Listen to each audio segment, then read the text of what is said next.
Welcome back, food lovers. Today we're making a rich Nigerian chicken and smoked fish vegetable soup that's bursting with flavor and nutrition. We begin with fresh chicken, slowly cooked with onions and spices to create a flavorful stock. Next comes palm oil, peppers, crayfish, locust beans, and seasonings that bring authentic Nigerian taste to every bite.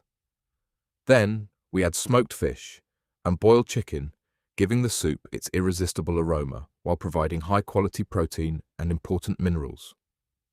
Now it's time for the stars of the dish, fresh ugu and waterleaf.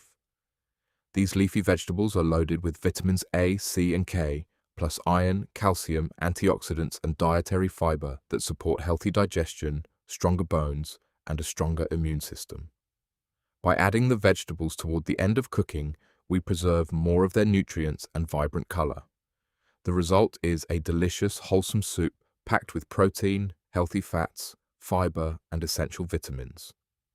Serve it hot with pounded yam, eba, or fufu, and enjoy a meal that's as nourishing as it is satisfying. Don't forget to like, share, and follow for more healthy Nigerian recipes.